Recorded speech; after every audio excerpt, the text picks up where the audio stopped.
নমস্কার বন্ধুরা, পুলিশ প্রস্তুতি সিরিজের চতুর্থ ভিডিওতে তোমাদের স্বাগত। আমাদের এই সিরিজটি তোমাদেরকে WP constable, WP SI, KP constable, RPF SI এবং আরপিএফ কনস্টেবল ইত্যাদির জেনারেল নলেজের প্রস্তুতি নিতে সাহায্য করবে। তো চলো ভিডিওটি শুরু করা যাক।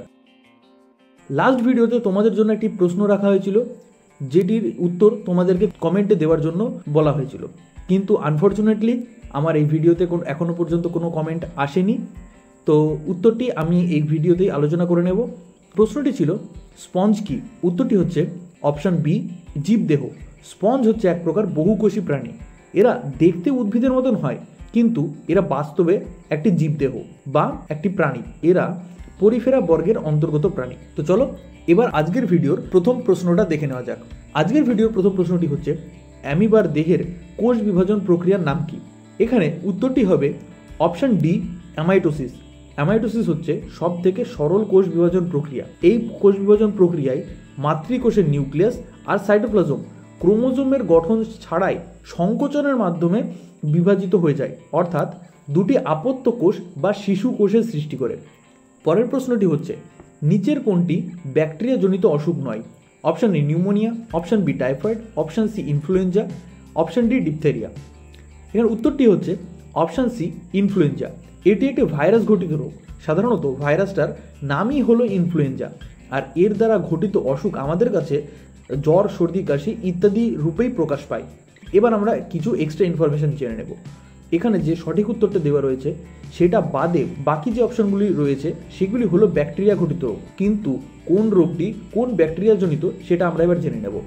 যেরকম নিউমোনিয়া রোগের জন্য দায়ী হলো স্ট্রেপ্টোকোকাস নিউমোনিয়া, টাইফয়েডের জন্য দায়ী হলো সালমোনেলা টাইফি নামক একটি ব্যাকটেরিয়া, আর ডিপথেরিয়া রোগ হয় কোরিনোব্যাকটেরিয়াম ডিপথেরিয়া নামক একটি ব্যাকটেরিয়ার কারণে। পরের প্রশ্নটি হচ্ছে, নিচের কোনটি মিশ্র গ্রন্থি নামে পরিচিত? অপশান এ যকৃৎ, option B thyroid, option C অগ্নাশয়, অপশান ডি পিটুইটারি। এখানে উত্তরটি হলো অগ্নাশয়। কিন্তু কেন অগ্নাশয়কে মিশ্র গ্রন্থি কেন বলা হয়? এর উত্তরটি হচ্ছে, অগ্নাশয় বহিঃক্ষরা এবং অন্তঃক্ষরা উভয় রূপেই কাজ করতে পারে, তাই অগ্নাশয়কে মিশ্র গ্রন্থি বলা হয়। পরের প্রশ্নটি হচ্ছে, মুদ্রা রাক্ষস নাটকের রচয়িতা কে? মুদ্রা রাক্ষস হলো বিশাখ দত্ত রচিত একটি নাটক, যেটা সংস্কৃত ভাষায় লেখা। এই মুদ্রা রাক্ষস নাটকটি হচ্ছে রাজা চন্দ্রগুপ্ত মৌর্যের জীবন কাহিনী। পরবর্তী প্রশ্নটি হচ্ছে, ভারতবর্ষের কোন রাজ্যে সর্বপ্রথম কফি চাষের প্রচলন আছে? উত্তরটি হবে অপশানে কর্ণাটক। ভারতবর্ষে কর্ণাটক রাজ্যে প্রথম কফি চাষ দেখা যায় এবং এটি বর্তমান কর্ণাটক রাজ্যের অর্থনীতির একটি অন্যতম উপাদান। পরের প্রশ্নটি হচ্ছে, তুঙ্গভদ্রা কোন নদীর উপনদী? উত্তরটি হচ্ছে অপশান ডি, কৃষ্ণা নদী। তুঙ্গভদ্রা নদী দক্ষিণ ভারতের একটি পবিত্র নদী, যেটি কৃষ্ণা নদীর উপনদী। এই তুঙ্গভদ্রা নদী দুটি নদীর মিলনস্থল থেকে শুরু হয়েছে, যথা তুঙ্গ নদী আর ভদ্রা নদী। এরা একে অপরের সাথে মিশে তুঙ্গভদ্রা নদী গঠন করেছে। পরবর্তী প্রশ্নটি হচ্ছে, ভারতবর্ষের কোন রাজ্যে বনভূমির শতকরা পরিমাণ সর্বাধিক? এখানে প্রশ্নটা কিন্তু ভালোভাবে জেনে নেবে। এখানে কিন্তু মোট এরিয়ার দিক দিয়ে কোন রাজ্যে সর্বাধিক সেটা জানতে চাইনি, এখানে জানতে চেয়েছে শতকরা পরিমাণ। অর্থাৎ যদি কোনো রাজ্যের এরিয়া কমও হয়, কিন্তু সেখানে যদি ফরেস্ট এরিয়া বা বনভূমি এরিয়া যদি বেশি হয়, তাহলে সেটাই উত্তর হবে। সেরকমই এখানে উত্তরটি হচ্ছে মিজোরাম।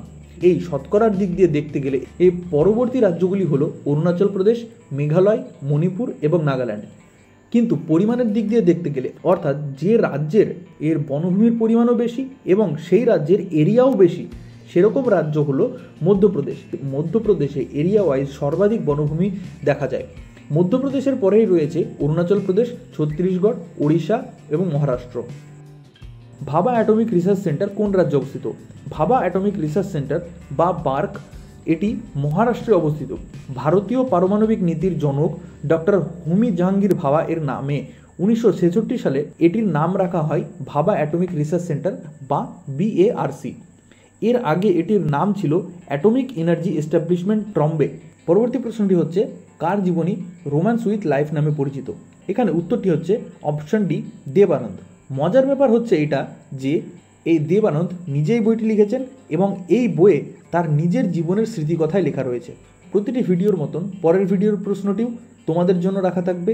এটির উত্তর তোমাদেরকে কমেন্ট সেকশনে জানাতে হবে। প্রশ্নটি হলো, ফায়ার আইস কাকে বলা হয়? Option A propane hydrate, option B methane hydrate, option C methylene hydrate, option D ethane hydrate. তো চলো দেখা হচ্ছে পরের ভিডিওতে। জয় হিন্দ, বন্দে মাতরম।